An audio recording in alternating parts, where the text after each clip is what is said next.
result of their stupidity. If you know nothing about health, you don't know anything about health, you have never studied anything about health. A gallo head school, a man who can surgery, you are not a medical doctor, you jump into health because of book, Bible,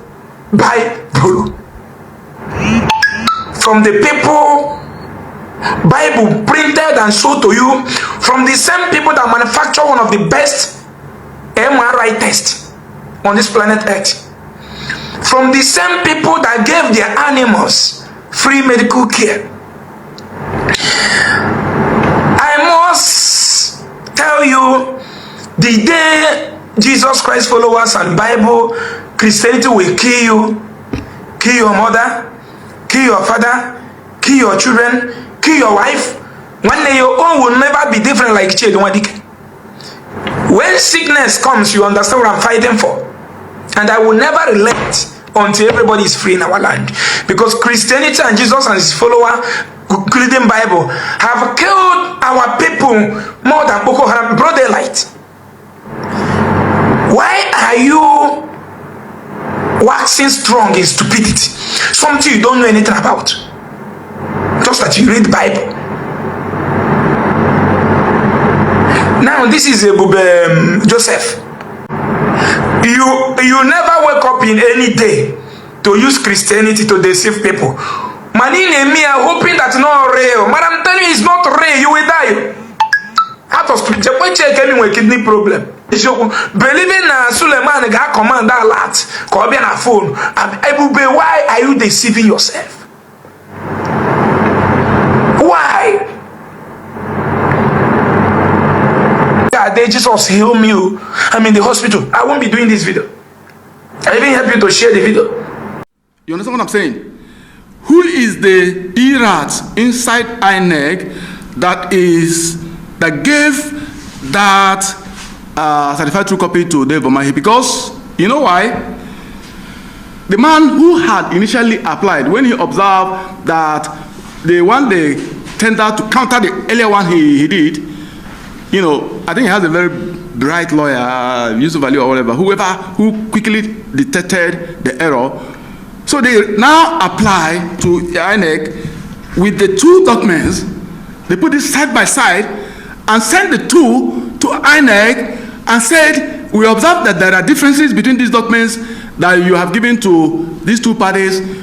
One was signed by so and so person, the other one was signed by the other person, but they all emanated from the headquarters of INEC, apparently from the legal department of INEC, was signed by deputy director and deputy director, so many, two different deputy directors. Then one of the deputy directors was the one that even signed the one that is allegedly forged, is the one that signed the most number of citizens that were applied and received from INEC. So this is a very damaging threat to democracy. If those who get into public offices are alleged to have forged and fabricated material evidence that they adduce before the competent court of law to be able to obtain judgment to stay in the Senate and to serve the Federal Republic of Nigeria and to make laws for the Federal Republic of Nigeria, then there's a problem in this country. It's a very, very serious threat. And the petition has been sent to the IGP. Our purpose here is to tell the IGP that we're happy that you rightly call yourself a lion. Please, Mr. Lion, there are a lot of problems that you need to tackle. In fact, you are lucky that those who are creating the problems are ordinary rats. They are e-rats. One of those e-rats are in INEC. Fish them out and devour them. Devour them like a hungry lion that you said that you are. That is the purpose of this press conference. And if there are clear indictments against anybody, nobody is stronger or bigger than the law of Nigeria. Luckily, the fellow who was a governor is not like a governor, so he doesn't have immunity. He doesn't have immunity.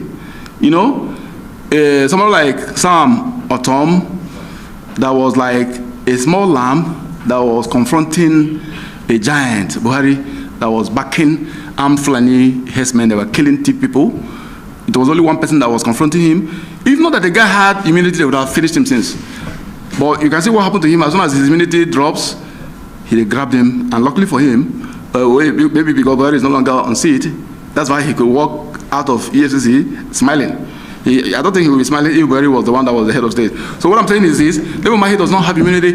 If he has a case to answer, this IGP who is acting should swiftly arrest him and should quickly investigate. If he's indicted, arrest him, prosecute him.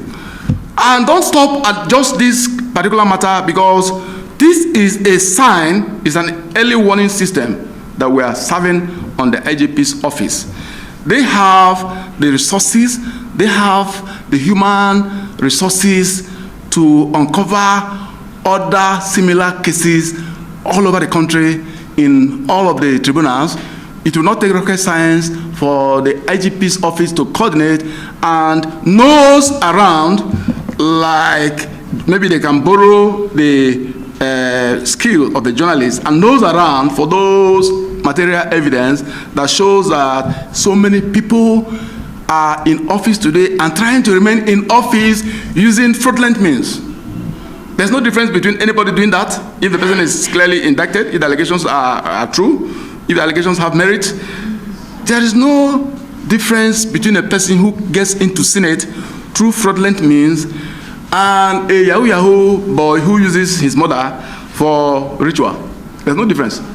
There's no difference between a Yahoo Plus. Those Yahoo Plus that use their mother's pants to do ritual. There's no difference between that person and a man who gets into Senate using fabricated, forged, altered, and manufactured evidence to be able to stay in power.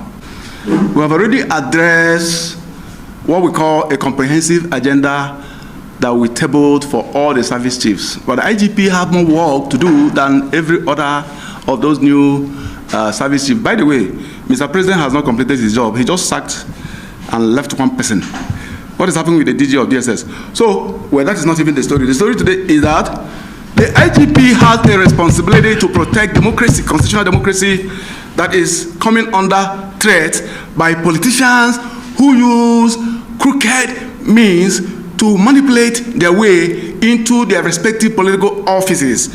And a case that has emerged is an allegation against the former governor of Ebonyi State that he allegedly obtained a forged document from INEC.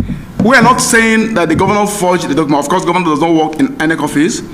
Of course, somebody may have done that for different intentions. So it is the responsibility of the office of the IGP to investigate and uncover the E-rats. We are certain that there are E-rats. Like the way you have church rats, there are E-rats, and they are very deadly. It's not just the chairman of INEC that everybody should be accusing that he misled Nigerians and did not deliver his solemn pledge to give us free, fair, transparent, and peaceful election, but he delivered the opposite, a hijacked and a stolen election. The IGP, we're not asking him to go and investigate items that were tendered by the president.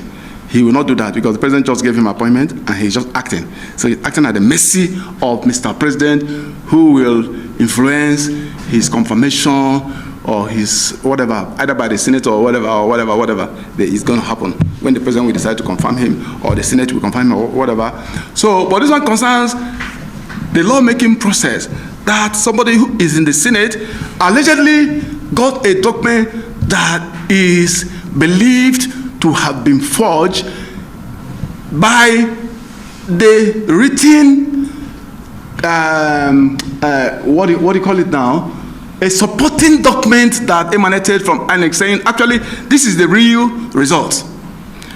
Because when there was a problem between the parties that were before that tribunal, the governor former governor of Ebonyi State, who was returned as the winner of that election, Senate in Ebonyi State, and the Labour Party candidate who is the applicant before the tribunal, the first one that went to INEC to apply for CDC to obtain the relevant documentary evidence of the results of the election from those contested polling units got CTC, from INEC. The governor himself, the former governor, also went to INEC and got a document, but the one that the governor parade is forged. Going by the admission of INEC that said the one we gave to Mr. A is the one that is authentic. So a petition has already been sent to IGP's office, calling on his office, on him to investigate if there are merits in the allegations that there were manipulations within INEC. And there are possibilities that several other cases of alterations, forgeries, and the rest of them may have occurred and may even still be occurring as we speak. He needs to put an end to that. I tried to scream.